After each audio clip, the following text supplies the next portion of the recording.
Hi there. My name's Ava, I'm 28 years old, and if you've ever felt like you were the outsider in your own family, I hope you'll stick around for this story. Maybe drop a comment too and let me know if you've ever felt the same. Because sometimes, knowing someone else understands, even through a screen, makes all the difference. I work as a marketing strategist for a mid-sized firm in Des Moines, Iowa.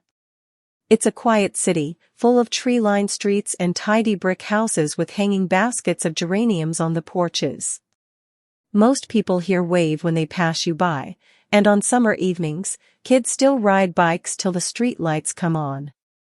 By all accounts, it's a sweet, simple place to call home. But for me, Des Moines has always felt like a borrowed coat, something I wear because I must, not because it ever truly fit. It's funny, isn't it, how we can live somewhere our whole lives and still feel like a guest? I used to think maybe it was just me being overly sensitive. I'd sit by my apartment window with a mug of chamomile tea, watching neighbors barbecue in their yards, kids shrieking with laughter, and I'd wonder why I couldn't seem to belong anywhere like that. Sometimes I'd imagine walking over, paper plate in hand, smiling awkwardly as I squeezed between deck chairs to join their laughter. But deep down, I knew that kind of warmth wasn't meant for me. Maybe you felt it too, that small, stubborn ache when you realize there's a party going on somewhere, and your invitation must have gotten lost in the mail. Or maybe it was never written in the first place. I don't want to sound like I'm wallowing.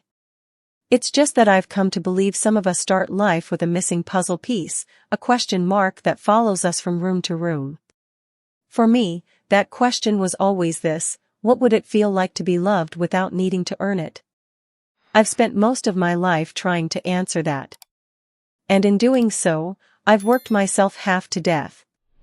Long hours hunched over campaign proposals under the pale glow of my laptop, dinners forgotten on the counter until the microwave beep jolts me back. I thought if I could be enough, smart enough, useful enough, selfless enough, maybe one day someone would look at me the way those neighbors look at each other across their picnic tables.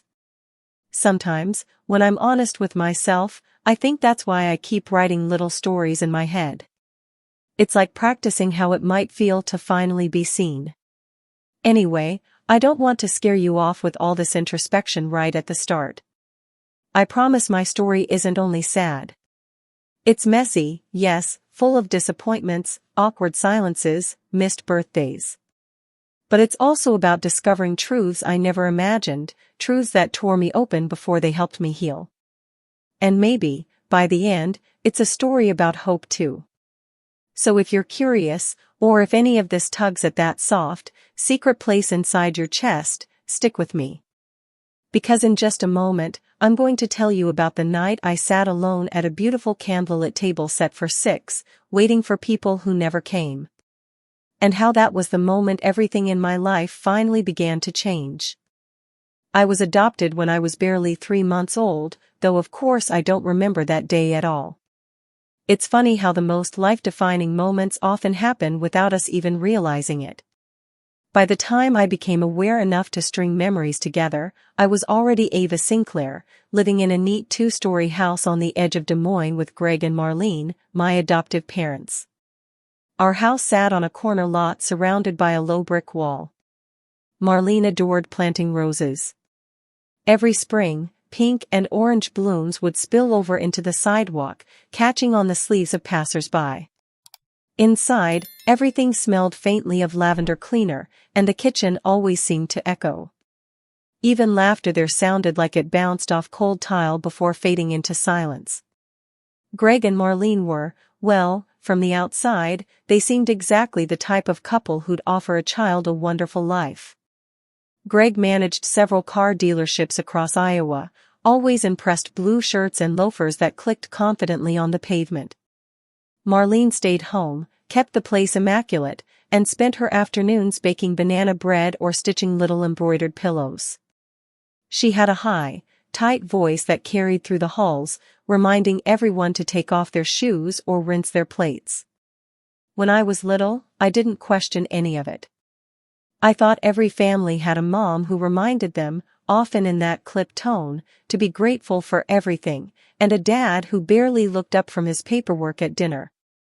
I thought it was normal to eat meals with the TV murmuring in the background because actual conversation might bump awkwardly into feelings no one wanted to handle. Greg and Marlene already had 2 biological children when they adopted me. Adam was 2 years younger than me, a tow-headed boy with freckles who could charm his way out of nearly anything. Lily came along 5 years after me. She had Marlene's sharp little chin and Greg's hazel eyes, and from the day she was born, everyone seemed to orbit around her. It's strange, the things kids pick up on without being told. I couldn't have been more than 5 when I first noticed that Adam and Lily were always introduced as our son and our daughter, while I was simply Ava. Not our Ava, or our oldest, just Ava. As though I was a visiting relative or maybe a polite neighbor's child they were babysitting for the afternoon. I used to trail behind Marlene in the grocery store, clutching the hem of her cardigan. She'd be scanning prices on blueberries or debating yogurt flavors, and I'd glance up, hoping she might reach down and squeeze my hand. She never did. When the cashier asked, "Is this your family?" Marlene would smile that tight smile and say, "Yes, Adam and Lily are my kids. And this is Ava." No explanation beyond that. It settled like a pebble in my chest. Still, I tried so hard to be a good daughter, whatever that meant. I kept my room spotless, even folded my pajamas into perfect little squares on my pillow every morning. I'd line up my school shoes by color, from my navy flats to my scuffed white sneakers. I brought home report cards sprinkled with gold stars and comments like "an absolute delight to teach," hoping maybe Greg or Marlene would pin one to the fridge. They never did. Instead, the fridge was covered in Lily's crayon drawings. Crooked stick figures, pink suns, hearts with MOM scrawled inside them. I remember staring at them, wondering if love was something you earned by being smaller, cuter, more obviously theirs. I want to be fair. It's not like they outright rejected me. I had clothes, new ones even, not hand-me-downs. I went to dance classes with Lily, and Greg showed up at my elementary school piano recitals. But there was a distance, like an invisible glass wall that I could press my hands against but never break through. They looked at me, but it felt like they were looking past me. Sometimes I'd catch Marlene studying me out of the corner of her eye. Her gaze would linger on my dark hair, so unlike Adam's golden fluff or Lily's soft chestnut curls. My eyes are an odd shade of blue-gray, deeper than Greg's or Marlene's, and every now and then, I'd see her frown slightly, as if trying to remember why exactly I was standing in her kitchen at all. I used to lie awake at night in my small upstairs bedroom, tracing the faint cracks in the ceiling plaster, telling myself that if I could just be better, quieter, neater, smarter, then maybe they'd look at me the way they looked at Lily when she came dancing into the room with her hands full of dandelions. Do you ever wonder if children instinctively blame themselves for the way they're treated? I think it's easier than admitting love might not come just because you wish for it. So I blamed myself. I decided I just hadn't tried hard enough yet. Looking back now, I see how heartbreakingly innocent that was.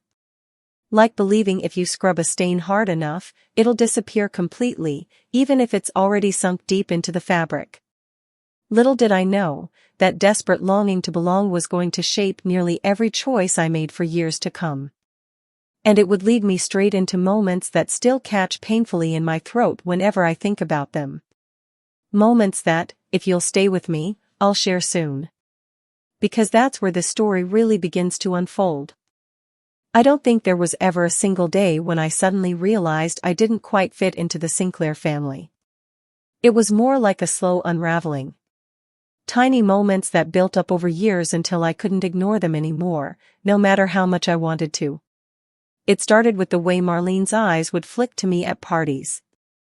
Whenever family friends came by for barbecues on our back patio, I'd help carry out trays of grilled chicken or little bowls of pasta salad dotted with cherry tomatoes. The neighbors would comment on how polite I was, how helpful. Marlene would smile stiffly, nod, then loop her arm around Lily's shoulder and say something like, "Our Lily's always been our little sunshine." Meanwhile I stood there, hands still full of plates, hoping maybe someone would notice me too. I remember one Saturday afternoon in particular. It must have been early autumn because the leaves were turning, little curls of amber and scarlet piling up against the brick walkway. Greg was out front raking while Adam rode his bike in wobbly circles around him. I was inside folding laundry with Marlene, tiny socks, pastel dresses, Adam's cartoon t-shirts. I tried so hard to match the neat square folds she liked. At some point she looked over at me, eyes narrowing. "You really ought to be grateful, Ava. Not every family would have taken you in, you know." I didn't know what to say. I just kept folding Lily's yellow sundress, careful to press the seams flat. But inside, something cold settled behind my ribs. Grateful. That word would follow me like a stubborn shadow for the rest of my childhood. It made me question everything. Was I being loved, or simply tolerated?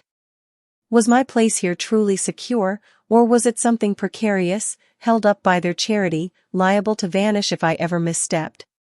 At school, it was even clearer. During parent-teacher conferences, other kids' moms would brag about their children, telling funny stories or gushing over how quickly they were learning to read. When it was our turn, Marlene would nod politely at my teacher's praise, then introduce Adam and Lily in a bright voice, emphasizing they were her son and daughter. When she gestured toward me, her hand hovered slightly in the air. "And this is Ava," she'd say, then drop her arm. No mention of daughter. No warmth. Just Ava. Like I was a guest speaker at my own life. Isn't it strange how kids pick up on what isn't said, maybe even more than what is? I felt it every time Marlene's eyes drifted past me at the dinner table. Every time Greg ruffled Adam's hair when he brought home AC on his math test but only gave me a curt nod when I laid down a paper with a big red A at the top. At night I would curl up on my bed with my old stuffed rabbit, Muffin, whose ears were matted from too many nervous hands. I'd whisper little promises into his fur. If I could just be better, quieter, more helpful, more agreeable, maybe they would look at me the way they looked at Lily when she pranced into the kitchen with a hand-drawn card for Marlene. Maybe I would finally be enough to earn a soft smile or an extra squeeze of my shoulder. Sometimes I wonder if every kid carries that same fragile hope, tucked somewhere inside, that if they love hard enough, someone will eventually love them back just the same. But looking back now, I think that hope kept me from seeing the truth for a long time. Because the truth was, there were cracks in our family that no amount of trying on my part could ever mend. One evening, I overheard something that confirmed all the suspicion swirling in my little heart. I was about 10, sneaking down the hallway for a glass of water after pretending to go to bed early. The kitchen light spilled into the dark hallway, voices drifting with it. Marlene was washing dishes while Greg leaned against the counter, sipping a glass of sweet tea. They didn't see me standing there in my oversized pajamas, hugging Muffin tight against my chest. "I swear, Greg, she tries too hard," Marlene muttered, scrubbing a plate with unnecessary force. "It's like she knows she owes us." And she does. We gave her a home. Where would she be without us? Greg didn't argue. He just shrugged and took another sip. "Long as she remembers that, I suppose it's fine." That one moment changed me in a way that's hard to explain. I tiptoed back to my room, lay down, and stared at the ceiling until dawn. My heart pounded so hard I could hear it in my ears, like a dull drumbeat of betrayal. After that, everything felt different. The house was still filled with the same sense of cinnamon rolls on Sunday mornings, the same soft glow of lamplight over family dinners, but it all seemed more fragile somehow. Like it could vanish the second I forgot my place. I suppose that was the real beginning of me understanding who I was in that house. Not a daughter. Not truly a sister. Just Ava. A girl they took in because it made them look generous, maybe, or because Marlene couldn't have more children right away. A living example of their charity. And knowing that, truly feeling it sink into my bones, was the first cut. The first of many. But don't worry, it's far from the last. Because what happened next, the things I tried to do to finally feel like I belonged, well, that's a story you'll want to hear. If nothing else, it might show you how far we're willing to go for a love we aren't sure we deserve. Some of the moments that hurt the most weren't the loud fights or the time someone actually said something cruel. They were small, almost quiet things that slipped under my skin and stayed there, like tiny splinters I kept discovering years later. One Christmas when I was around 7 stands out sharper than any of my other childhood memories. It had snowed the night before, thick powder covering the bushes along our front walk. Marlene was in an unusually bright mood that morning, bustling around the living room in her deep green sweater dress, carefully arranging silver ribbons on the tree. Greg stood by with a mug of black coffee, murmuring about how he hoped the roads wouldn't ice over before they drove to his sister's that evening. Adam and Lily were practically vibrating with excitement, darting between piles of wrapped gifts. I hovered close by, holding a small plate of frosted sugar cookies I had helped Marlene decorate the night before. They weren't very pretty, just lumpy circles with smears of red and green icing, but I was proud of them all the same. Marlene decided she wanted to get a photo in front of the tree. She called for Greg to get the camera and then lined Adam and Lily up right in front of the twinkling lights.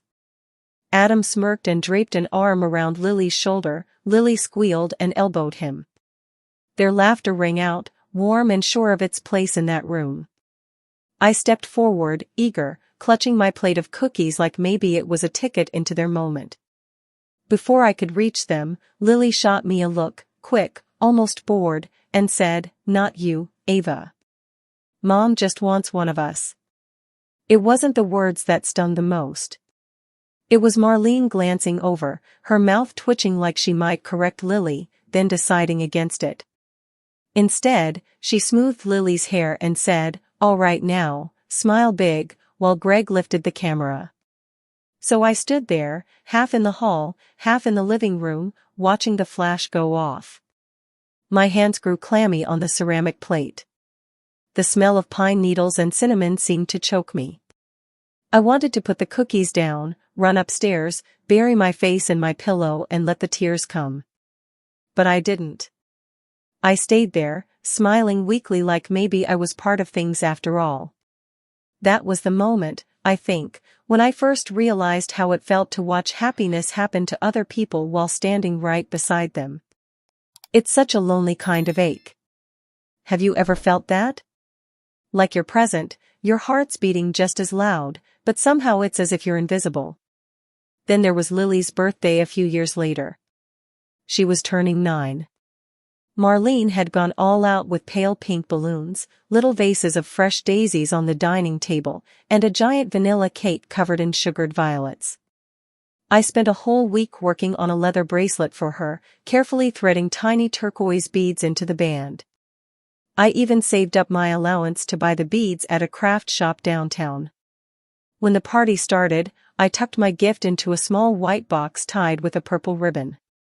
My hands shook as I placed it among the glossy department store bags and crinkly foil-wrapped presents from Marlene and Greg.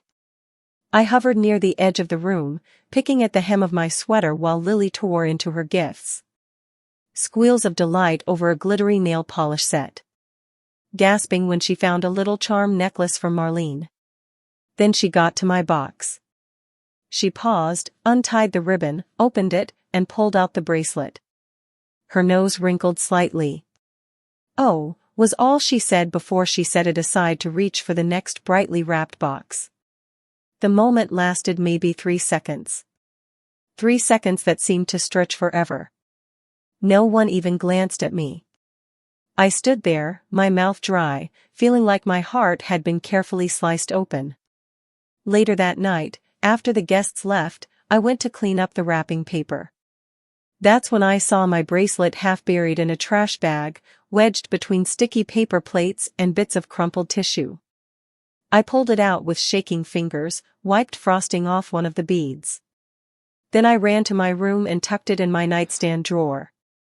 I still have it, even now. I don't quite know why. Maybe because it reminds me of who I was back then, someone desperate enough to keep a piece of trash if it meant holding onto even a scrap of affection. Looking back, I realize these weren't just sad little accidents. They were small lessons, repeated over and over, teaching me exactly where I stood in that house. Ava, the helpful girl. Ava, the polite guest. Never Ava, the daughter. And yet, despite all that, I kept trying. Isn't that strange? How people will keep reaching for something that's clearly out of their grasp. Maybe that's what childhood is. A series of attempts to prove we're worthy of love, even when every sign says otherwise. I didn't know it then, but these moments were shaping the person I'd become in ways both tender and terrible. And the next part of this story, well, it's where all those lessons about my place in the Sinclair family truly settled in for good. If you're willing to hear it, I'll tell you how I finally learned that some people only love you when it's convenient for them, and sometimes, not even then. When I was 16, I made what I thought was a brilliant plan to finally earn Greg's approval. By then, I had stopped bothering much with Marlene. Her affections were like sun patches on the floor, warm in places but always shifting away when I stepped closer. But Greg. I still held out hope for him. Maybe because every now and then, he'd ruffle Adam's hair or give Lily a playful poke in the ribs, and I'd wonder what it might feel like to be on the receiving end of such casual affection. Greg was obsessed with his old Ford pickup, always bragging to neighbors about how he'd kept it running for over 2 decades. He'd spend entire weekends with the hood propped open, sleeves rolled up, wiping grease on a rag as he lectured Adam about spark plugs and carburetors. I usually stayed back, pretending to read on the porch steps, but secretly memorizing every word. One afternoon, I decided I'd show him I was paying attention. In the back corner of our garage sat Adam's old bike, the one he'd abandoned after getting a sleeker mountain model for his birthday. The front tire was flat, the chain rusted. I figured if I could fix it up, Greg might see me as capable, worth noticing, even if just for a second. I pulled on a pair of Greg's spare work gloves, grabbed the small toolbox Grandma Margaret had given me the summer before, and set to work. The smell of old rubber and metal shavings clung to me as I crouched there, slowly tightening bolts and testing the brake lines. It took hours. My knees ached from the cold cement, and I scraped my knuckles enough times that little spots of blood bloomed through the glove fabric. Finally, the tire held air, the chain spun cleanly, and the pedals turned without that ugly clunk they'd made when I first started. My heart pounded with a hopeful sort of thrill. Maybe this was it. Maybe when Greg saw what I'd done, he'd grin, clap me on the shoulder, and say something simple but monumental like, "Good job, kiddo." I wiped sweat off my forehead with the back of my wrist, then ran inside to find him. Greg was in the living room, watching some college basketball game, a can of soda balanced on the armrest. I stood by the doorway a moment, gathering my courage. "Hey, Greg? Could you come out to the garage?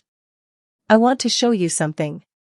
He looked mildly annoyed at being interrupted but followed me anyway, the faint creak of his loafers on the tile almost enough to make me lose my nerve. In the garage, I pointed proudly at the bike. My voice cracked slightly from excitement. I fixed up Adam's old bike. It just needed a new tube and some work on the chain. I thought, maybe it'd be nice for him to have as a spare, or... Greg barely glanced at it. His expression darkened, brows folding together in that way I'd come to dread. "Ava," he interrupted, voice sharp. "Don't mess around with Adam's stuff. That's not yours to touch." I stood frozen, a rag still clutched in my hand. My mind scrambled for words. I tried to explain I'd only wanted to help, that I'd used my own money for the tire tube. But he just shook his head and walked back inside, leaving me standing there in the dim garage, the overhead light buzzing faintly. I can't quite describe the feeling. It wasn't anger. It was something emptier, like all the air had been sucked out of my chest. I stood there a long time, staring at that bike as if it might suddenly justify my effort for me. Then I quietly gathered my tools, wiped my hands, and put everything back exactly as it was. The next day, I didn't even look at Greg at breakfast. I couldn't. Do you ever look back at moments like that and think, why did I keep trying? Why didn't I just accept it for what it was, a brick wall, immovable and cold? But I think when you grow up longing for love, you'll try any door, no matter how many times it's slammed in your face. What's maybe even sadder is that it wasn't only Greg's approval I chased. I'd still go to Marlene, offering to help fold laundry or chop vegetables, hoping she'd smile or say something that felt motherly. She never did. One evening I came downstairs to grab a snack after I thought everyone was in bed. The kitchen was dim, lit only by the under-cabinet bulbs. I heard Greg and Marlene's voices drifting from the adjacent den. I paused by the doorway. He only does all that because he knows he has to, Marlene was saying, her voice almost bored. We gave her a home. She should be grateful, that's all. Greg murmured something in agreement that I couldn't quite catch. I didn't need to. The meaning was painfully clear. I backed up the stairs slowly, one hand gripping the railing so tightly my knuckles turned white. In my room, I closed the door softly behind me, sat on the edge of my bed, and just stared at my reflection in the dark window. The outside porch light cast my shadow faintly on the glass. I looked so small, shoulders curled inward, eyes wide and shiny. That was the night it truly sank in. No matter how hard I tried, no matter how many report cards I tacked to my wall or how many broken bikes I fixed, I would never be anything more than a charity case to them. A reminder of their own kindness. Never a daughter.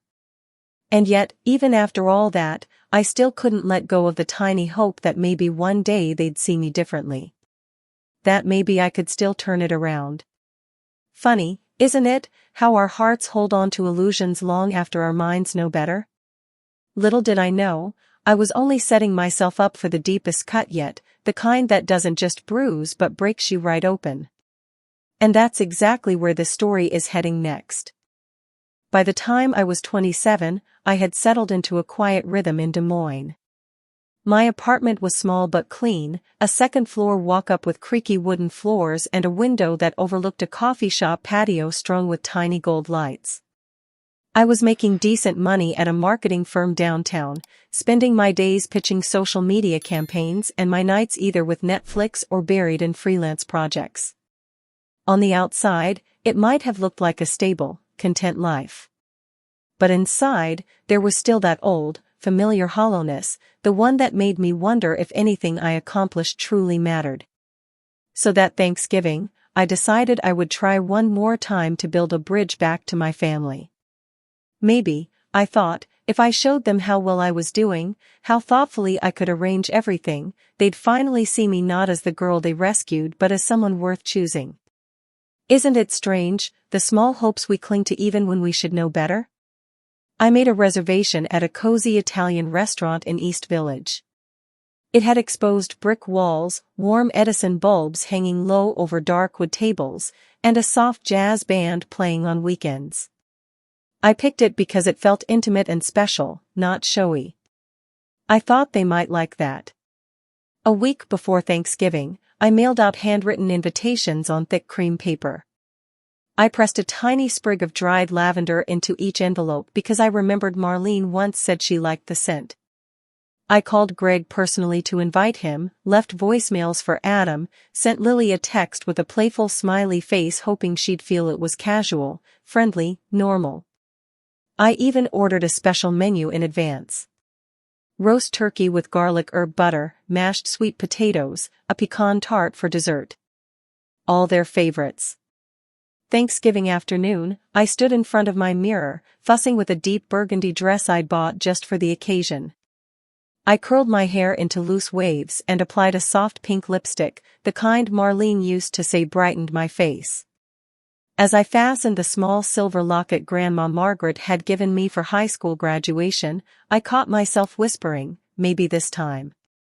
Maybe this time they'd smile and pull me into one of those family side hugs, ask me to sit close, laugh at my stories. Maybe we'd order a bottle of wine and by the end of the evening, I'd feel like someone's daughter again. The hostess led me to our reserved table by the window, a long polished oak table set for 6. There were cream-colored napkins folded into little fans, water glasses catching the glint of overhead lights, and a tiny vase holding fresh sprigs of rosemary and white daisies. It was so beautiful I almost teared up right then. I settled into my seat, smoothed my skirt, and checked my phone. 5:58. They were due at 6. Perfectly on time, just like Greg liked. I could practically hear Marlene fussing about being punctual, telling Lily to hurry up with her hair. 6:15 came and went. I ordered a glass of Riesling to steady my nerves. Around 6:30, the jazz trio near the bar started warming up, the low hum of the bass drifting over to my table. I texted Lily. "Hey. Just checking, are you guys close by? Table looks amazing. Can't wait to see you all." No reply. I tried Adam next. The message mark delivered, but no typing bubbles ever appeared. I drummed my fingers against the side of my wine glass, the condensation leaving tiny damp prints on my knuckles. By 6:45, my stomach was twisted so tightly I couldn't even sip the water in front of me. I thought about calling Greg, but the idea of hearing his voice full of bland excuses made my throat close up. 7 o'clock. The restaurant was now bustling with other families. Across from me, a couple in their 60s fed each other bites of tiramisu, their knees bumping under the table. Nearby, a group of siblings clinked glasses, laughing so loudly the hostess gently reminded them to keep it down. I watched them with a kind of hungry envy that bordered on embarrassment. It was so obvious I was alone. The waiter came by with a kind, practiced smile and asked if I'd like to go ahead with my order. I nodded, my face hot. "Just the turkey, please. And maybe, the pecan tart after." He hesitated, then gathered up the extra place settings from the table, stacking the unused silverware and glasses on his tray. As he walked away, my heart sank. The table looked so empty now, stripped of all the hope I'd carefully set out with each plate. The food was delicious. I hardly tasted any of it. Each bite was like chewing on air, my mind replaying images of them bustling through the restaurant doors, Marlene complimenting the decor, Lily rolling her eyes but smiling, Greg giving me one of those reserved nods that, for me, might as well have been a full hug. But none of that happened. Isn't it odd how a moment you built up in your head can collapse in real life without even making a sound? By the time I finished the tart, it was past 8. My phone remained stubbornly silent. I paid the bill, left a too large tip to compensate for hogging a 6-top table all night, then stepped out into the chilly November air. The sky over Des Moines was a soft charcoal, street lamps casting golden halos on the sidewalk. Standing there, I pulled my coat tighter around myself. For the first time in a long time, the old ache didn't feel hollow. It felt sharp. Like something inside me was beginning to crack open, demanding to be acknowledged. I didn't know it yet, but this was the exact fracture that would finally let the truth seep in, and nothing about my life was ever going to be the same again.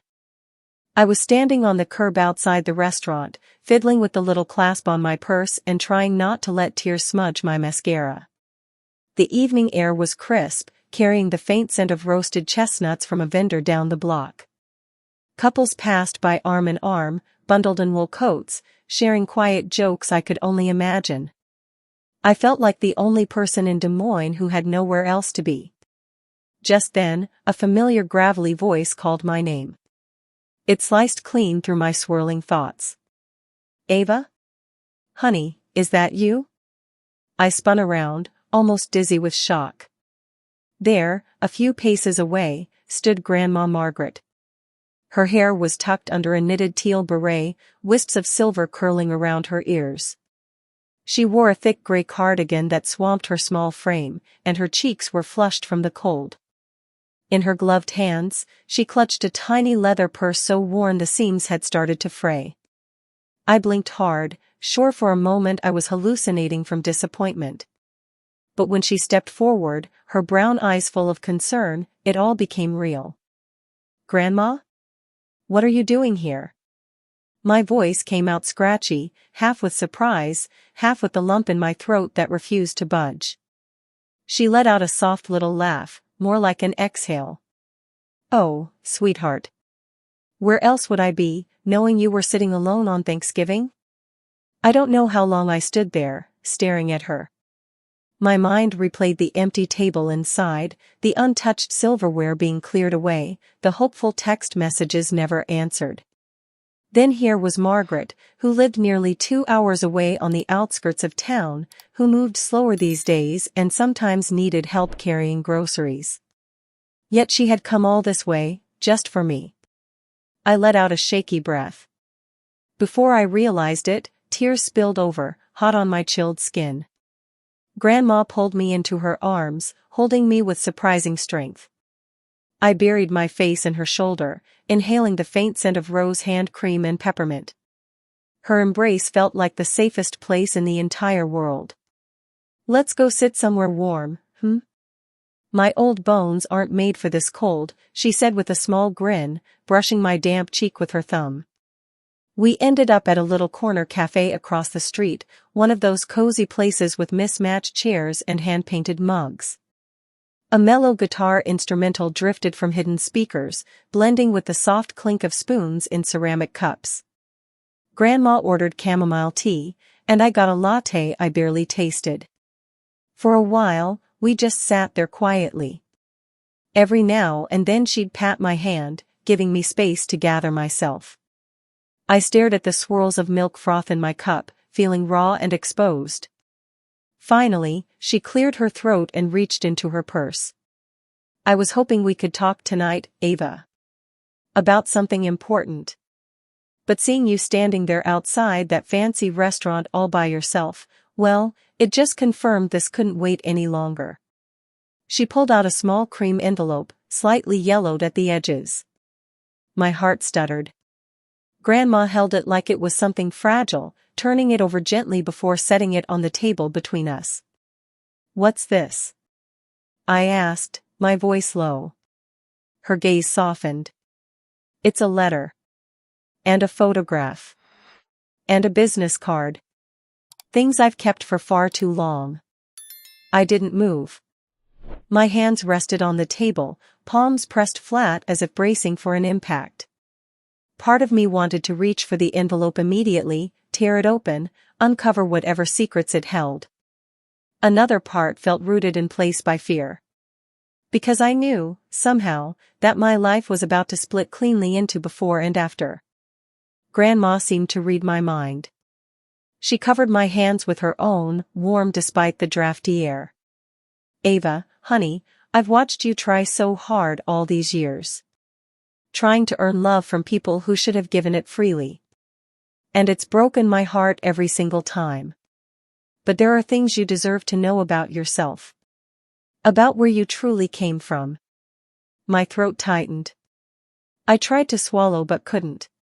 The tiny cafe seemed to close in around us. Over at the counter, a barista laughed with a regular, steam hissing from the espresso machine. Outside, fairy lights blinked around the window frame. All of it felt oddly distant, like I was sitting behind glass, observing a scene I wasn't really part of. Why now? I finally managed. Grandma's eyes glistened. Because I couldn't watch you go on feeling so alone. Not after tonight. And, because someone else has been searching for you, longer than you might believe. That sent a shiver skittering down my back. I glanced at the envelope again. The neat handwriting on the front simply read for Ava. With trembling fingers, I drew it closer. "Will this change everything?" I asked, barely above a whisper. Grandma squeezed my hand. "Maybe. But sometimes the truth, even when it hurts, is the only thing that can finally set you free." For a long moment, I just breathed, staring at that envelope like it might burst into flames. I thought of all the years I'd spent trying to fold myself small, to fit into the Sinclair family's narrow idea of who I should be. I thought of the countless nights I'd lain awake wondering why I always felt like a visitor in my own life. Maybe, I realized, the answers were finally here on this table, waiting for me. And so I took a slow, steadying breath. Because whether I was ready or not, I was about to learn exactly who I was, and perhaps, for the first time, discover where I truly belonged. I didn't open the envelope right away. I couldn't. My hands shook too badly, so I simply cradled it in my lap while Grandma Margaret began to speak. Her voice was low and deliberate, almost as if she were telling me a bedtime story, though her eyes held a pain that said this was anything but gentle. "Ava," she began, folding her hands together tightly. "I want you to know that I never meant for so many years to pass before you heard this. I thought I was doing what was best. That's what makes this all so heavy. Sometimes we make choices out of love, even if they turn out to be mistakes." I nodded, though my throat was too tight to answer. The cafe seemed unusually still, the low hum of conversation around us fading into a blur. Outside the window, I watched a couple stringing up white holiday lights along a railing, their faces glowing every time the bulbs lit. Margaret took a deep breath. Her shoulders drooped, her age showing in the slight tremble of her fingers. "Long before you were born, I worked as a housekeeper and driver for a wealthy family in Denver. The Winthrops. They owned half the buildings downtown, it seemed, and liked people to remember it. Your biological mother, her name is Julia, was their eldest daughter. Smart as a whip, beautiful, with a quick laugh that made people want to lean in closer. She was studying law, determined to prove herself beyond her family's money." I clutched the envelope tighter. Just hearing these details about Julia sent a weird current through me, equal parts wonder and confusion. All my life, I'd known almost nothing about where I came from. Suddenly, there was a whole story being laid out in front of me, like puzzle pieces clicking into place. "But then Julia fell in love with a man named David," Grandma went on. "He was a musician, the type who wandered from bar to bar with a guitar strapped across his back. Her family despised him. Thought he was after her inheritance. And maybe he was, I couldn't say.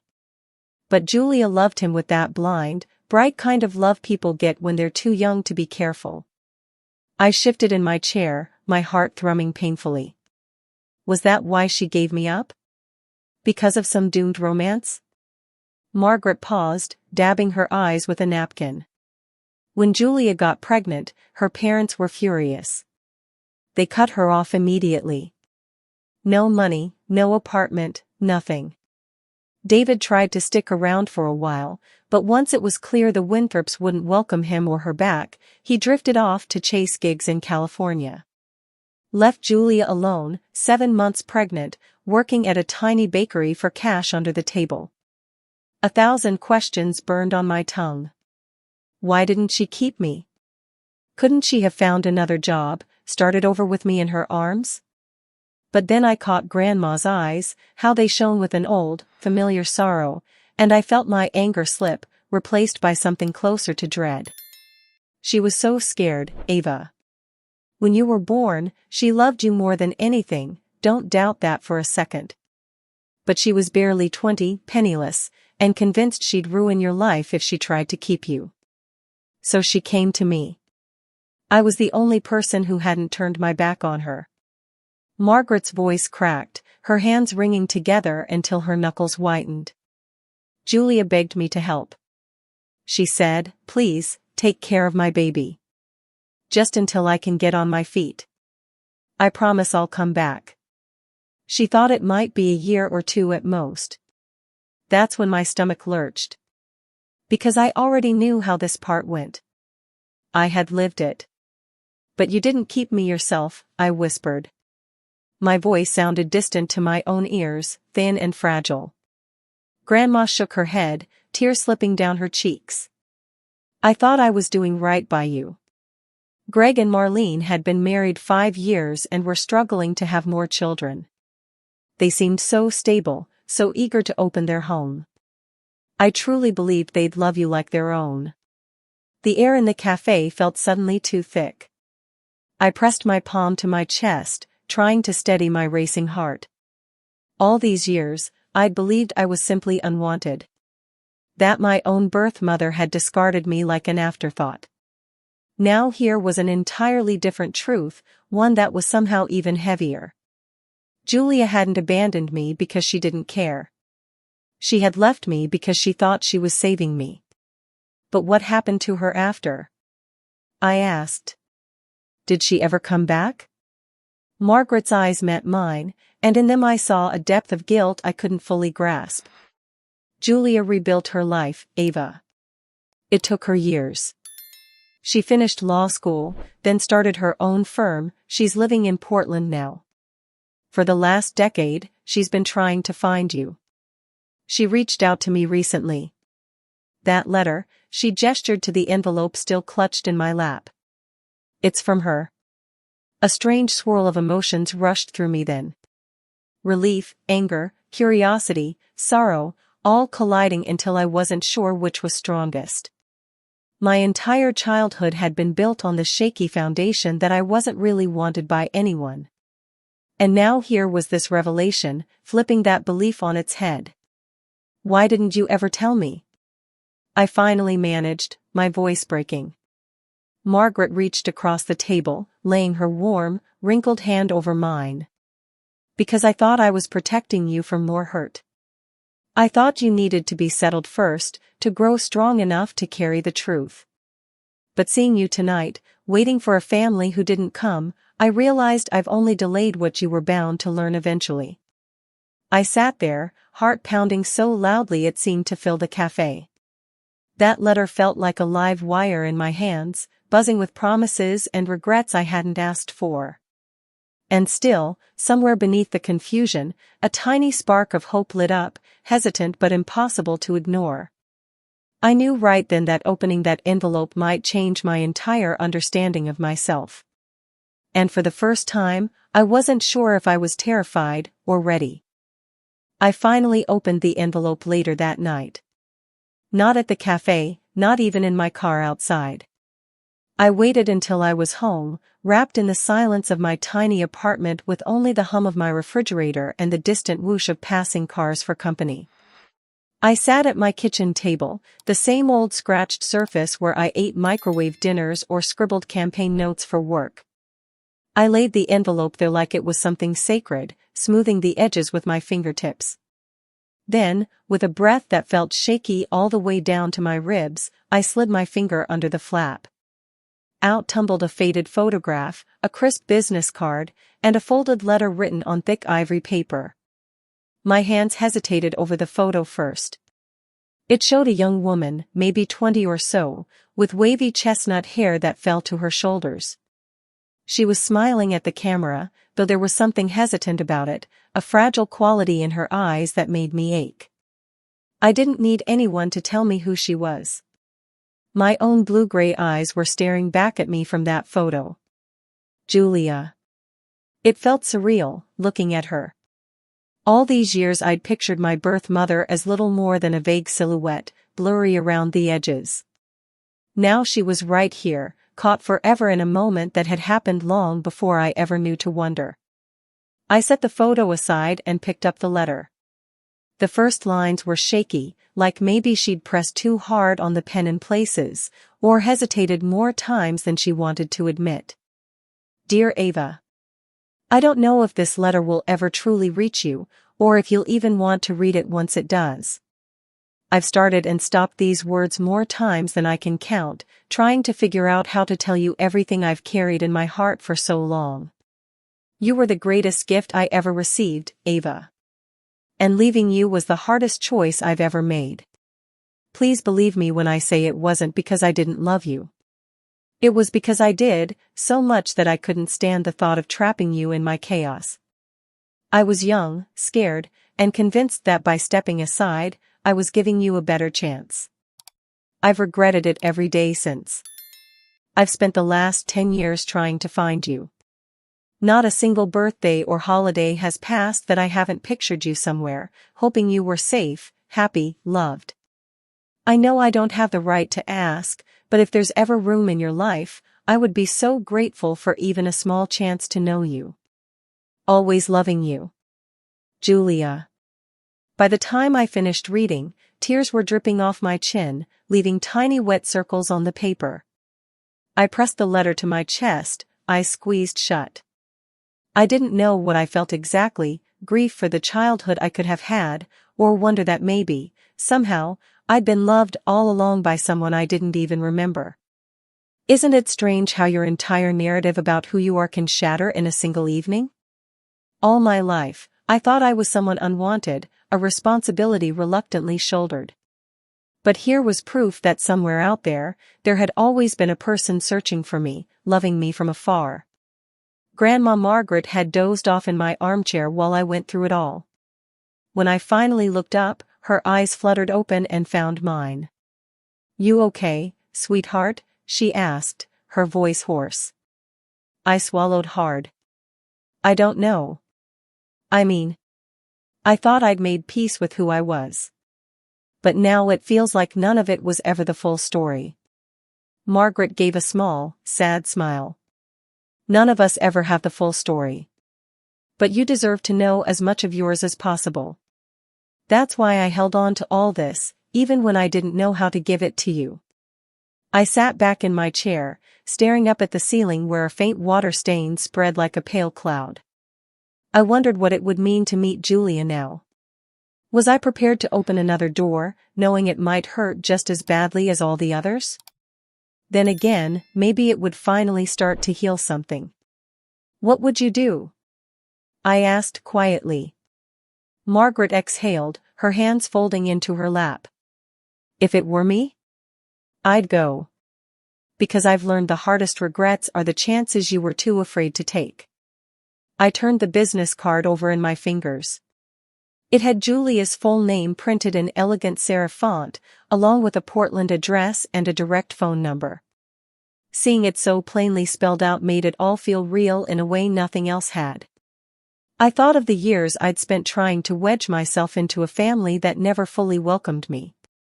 Of all the times I stayed silent when Marlene or Greg dropped their careless remarks, because I was too hungry for any scrap of belonging to risk pushing them away. What if this was my chance to stop chasing people who would never open the door wide enough for me? Somewhere inside me, a quiet certainty began to bloom. I wanted answers. I wanted to look Julia in the eyes and ask her about the years she spent without me. I wanted to see for myself if the longing in her letter matched the woman standing before me. So I looked back at Grandma Margaret, feeling the weight of everything shifting in my chest. I think I have to go," I said. "I need to see her. Even if it doesn't turn out how I hope." Margaret's smile was tinged with relief. She reached over and squeezed my hand. "Then we'll go. Together, if you'll have me." I nodded, the first small smile breaking across my face in what felt like days. It didn't erase all the hurt, but it was a start. Because for once, I wasn't deciding out of desperation to be loved. I was deciding for myself. And that, I realized, might be the bravest thing I'd ever done. 2 days later, I found myself standing on the familiar front porch of Greg and Marlene's house, clutching a small leather bag in one hand like it was some kind of armor. The November wind rattled the bare branches of the maple trees that lined their street, sending a handful of brittle leaves skating across the concrete. I could hear a TV droning from inside, some football game, probably, by the muffled roars and sharp whistles. Grandma Margaret stood beside me, her hand wrapped gently around my elbow. Her presence gave me a steadiness I wasn't sure I could have summoned on my own. Part of me wanted to turn right back around, drive off, and never look back. But another part knew this was necessary. Not for them. For me. I knocked twice, then again when no one came right away. After a few seconds, Marlene opened the door. She was still in her house slippers, her hair twisted up in a loose bun. When her eyes landed on me, and then on Grandma, her expression flickered with something almost like irritation before settling into a bland smile. "Ava." "Margaret." "What a surprise," she said, leaning against the doorframe. Her tone dripped polite distance, like we were strangers from the neighborhood selling wrapping paper for a school fundraiser. I swallowed, trying to keep my voice steady. "Can we come in? I need to talk to all of you." Marlene hesitated, then stepped aside. The living room looked exactly the same. Beige couch, glass coffee table cluttered with magazines, a faint scent of rosemary from the candle burning on the mantel. Greg sat in his usual recliner, remote balanced on the armrest, while Adam scrolled on his phone nearby. Lily wasn't there, probably out with friends or at one of her boutique jobs downtown. Greg didn't stand up. He gave a slight nod that felt more dismissive than welcoming. I couldn't stop the small sting that traveled through me. Even now, after everything, some part of me still hoped he'd rise, pull me into one of those firm dad hugs like I'd seen in movies. But reality never did play out that way. I cleared my throat. "I wanted to tell you something important. About myself. About where I really come from." Greg's eyes flicked from the TV to me, then back. "Is this going to take long, Ava?" "The game's on." The old me would have apologized, tried to shrink the moment down to avoid inconveniencing them. But I wasn't here for that anymore. I was here to say what needed to be said. "It won't take longer than it needs to," I replied. Then I took a deep breath. I found out who my biological mother is. Her name is Julia. She lives in Portland. She's been looking for me for over a decade. The silence that followed was thick. Marlene's lips pressed into a tight line, while Greg let out a small, humorless huff. Adam didn't even glance up from his phone. "Why are you telling us this?"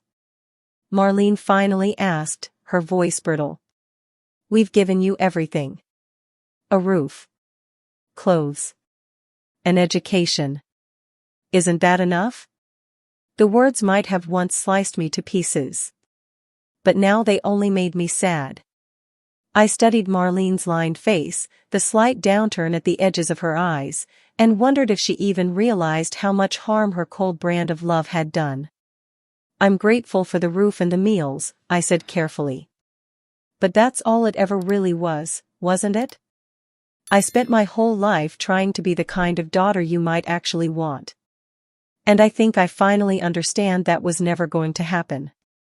Greg shifted in his chair, muttering, "Don't start this drama again, Ava. You were lucky we took you in at all." Lucky. The word settled like a stone in my stomach. I thought about how many nights I'd cried into my pillow, muffling sobs so no one would hear. How many school events I'd stood alone, clutching certificates that never made it to the fridge. Was that luck? I used to believe that too, I admitted, my voice dropping. That I owed you everything, just for existing here. But it turns out, I have a family who wanted me all along. A mother who never stopped hoping she'd see me again. I'm going to Portland to meet her." Marlene sucked in a sharp breath. Greg only shook his head, turning his attention back to the screen. Adam let out a small laugh under his breath, like he thought the whole thing was absurd. "Well, I hope she makes up for all we've done," Marlene snapped, crossing her arms. "Because you won't find people bending over backward to help you the way we did." For a second, old habits almost pulled me under. I felt the urge to beg them to see me differently, to stay and keep trying to prove I was worth their affection. But then Margaret's hand pressed lightly against my back, grounding me. You know, I said slowly, meeting Marlene's eyes, I used to think love was something I had to earn. That if I just tried harder, maybe you'd see me as more than your obligation. But I don't believe that anymore. I'm done begging to belong. Greg let out a small grunt, uninterested. Marlene turned away, muttering about how she didn't have time for melodrama. Adam kept scrolling, oblivious. I stood there a moment longer, taking it all in, the muted TV glow on Greg's face, Marlene's tight shoulders, Adam's smirk. It struck me that I was finally seeing them clearly, without the desperate fog of hope I'd always carried. Then I turned toward the door. Grandma followed, her arm looping through mine. Outside, the cold air hit my lungs like a cleansing shock. I sucked in a deep breath, feeling something loosen inside me that had been knotted tight for years. Maybe you've felt it too. That tiny, trembling moment when you realize you don't have to keep standing in the same room hoping someone will invite you in. You can simply walk out. And for the first time, I was ready to do exactly that. 2 weeks later, I found myself standing in the security line at the Des Moines airport, clutching my boarding pass so tightly the paper was wrinkled. Grandma Margaret stood beside me with her rolling suitcase, humming under her breath like she always did when she was nervous. We'd decided to fly instead of drive. The thought of 2 full days in a car with my thoughts swirling felt unbearable. Better to rip the bandage off quickly. My heart hadn't stopped racing since we booked the tickets.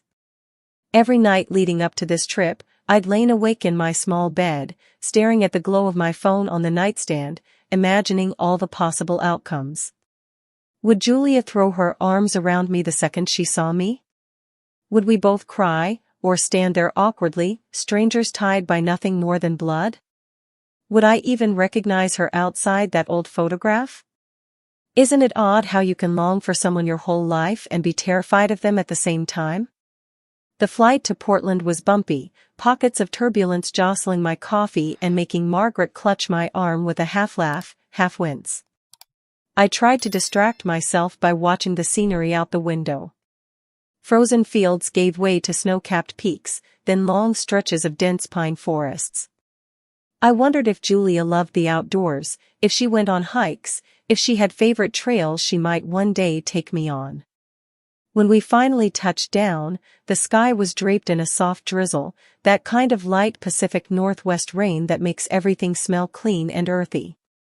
We grabbed a cab outside the terminal, and the driver made easy small talk about holiday traffic, the Blazers' lousy season, the new bakery that had opened downtown. I answered automatically, but inside, I was somewhere else entirely. My mind kept circling back to the letter, to the trembling script where Julia confessed she'd never stopped loving me. I'd reread it on the plane, running my fingers over each loop of ink until the paper felt warm. I think part of me was still waiting to wake up, to discover this was all just some elaborate wishful dream. Our hotel was a modest place on a tree-lined street in the Pearl District, ivy climbing up its old brick walls.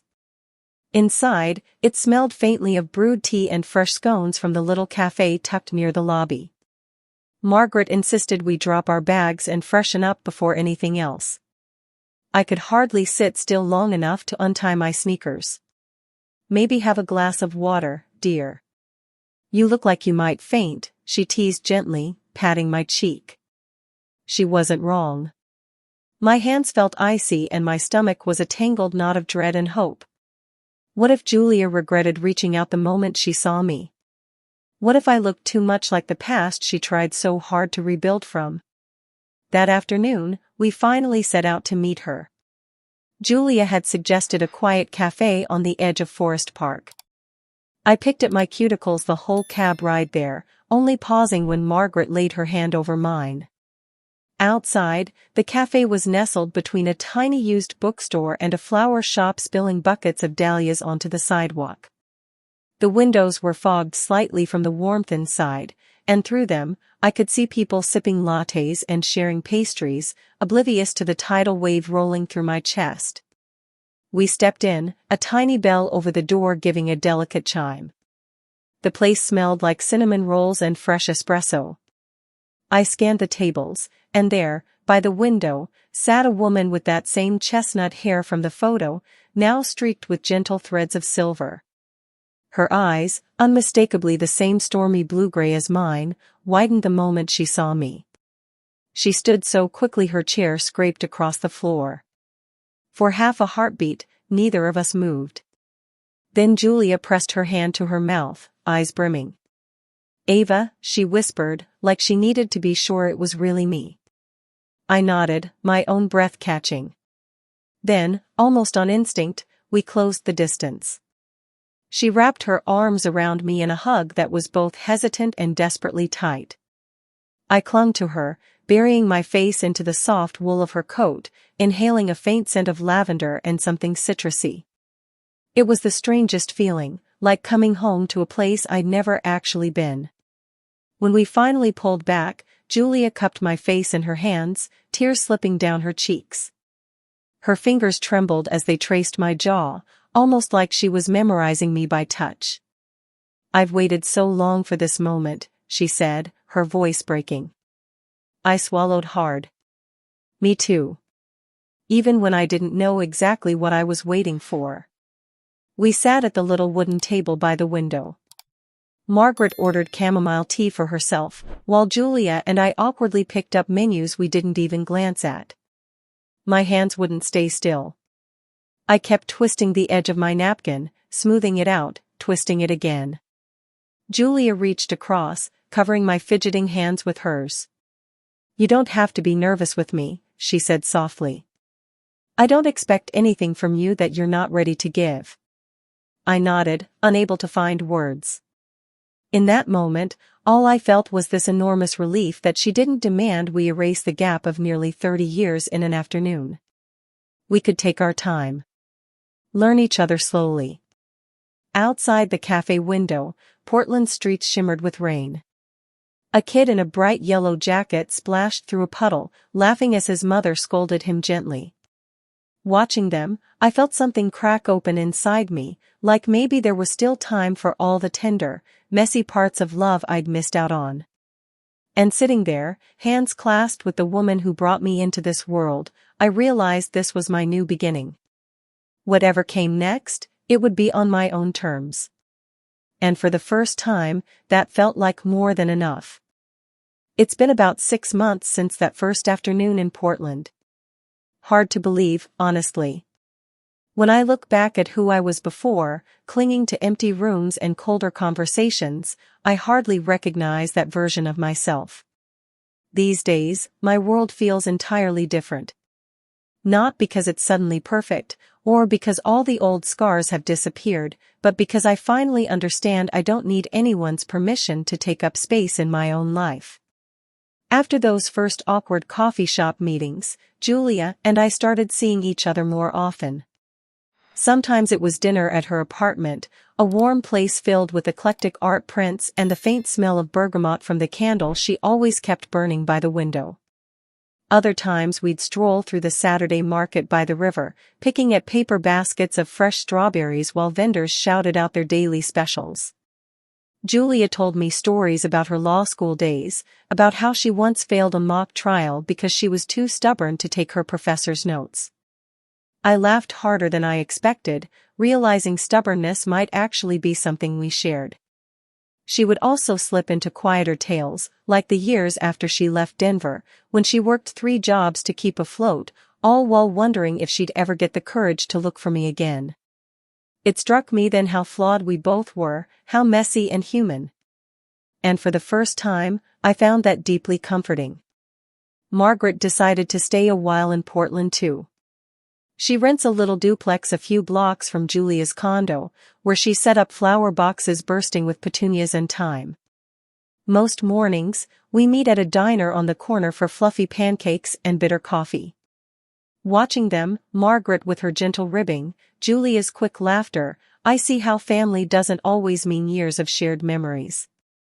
Sometimes it's just choosing to sit at the same table, again and again, until you slowly knit something real together. I've started working here too, by the way. Got an entry-level position at a boutique PR agency in the city.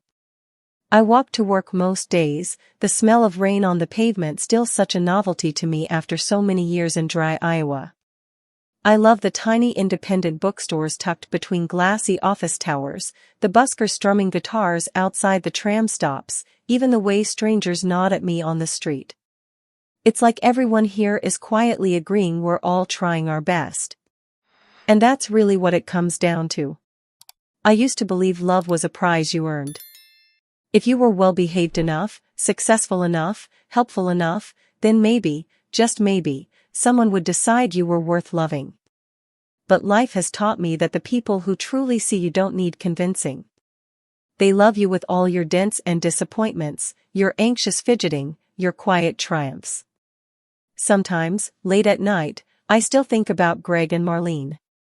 About how different things might have been if they'd chosen to open their hearts just a little wider. Part of me even wishes I could tell them that I'm okay now, truly okay, in a way I never was under their roof. But I know I don't owe them that closure. Maybe one day I'll reach out. Maybe not. Healing doesn't always look like dramatic reunions or tearful apologies. Sometimes it's simply learning to stop waiting at a locked door. I also still carry small ghosts from my childhood. I see a leather bracelet in a shop window and remember the one I made for Lily, how I dug it out of the trash and held it close anyway. Or I hear someone mention bike repairs, and my chest tightens with the memory of Greg's frown in that cold garage. These moments sneak up on me, but they don't crush me the way they used to. They're just old echoes now, reminders of where I've been. If there's one thing I hope you take from my story, it's this: don't let someone else decide your worth. You can spend years contorting yourself, trying to earn a place in rooms that were never meant to hold you. I did. I thought if I bent enough, smoothed out enough of my rough edges, they'd finally see me.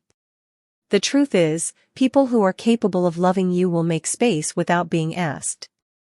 So maybe ask yourself, whose approval are you still chasing? Who are you trying to become just so someone will keep you close? Because I promise, there is a gentler world waiting beyond that struggle. One where you get to breathe easier, laugh without checking who's watching, and rest knowing you're enough exactly as you are. If you've made it this far listening to my story, thank you. Truly. It means more than you might think to be heard, even by strangers across a screen. If any part of this echoes with your own life, if you've ever felt like an outsider in places that should have been home, know you're not alone. I'd love for you to drop a comment, share your thoughts, or even just a little wave to say hey. And if you're willing, maybe like or subscribe so we can keep traveling through these stories together. I can't promise where my path goes next. I don't know if Julia and I will ever perfectly fill in the gaps of the years we missed, or if the last of my old hurts will ever fully fade. But I do know this. I am no longer the girl waiting in the attic bedroom, hoping for footsteps on the stairs that never came. I am Ava. I have found family, laughter, complicated love, and most importantly, I have finally found myself. And maybe, just maybe, that's the best kind of ending there is. Or at least, the best kind of beginning.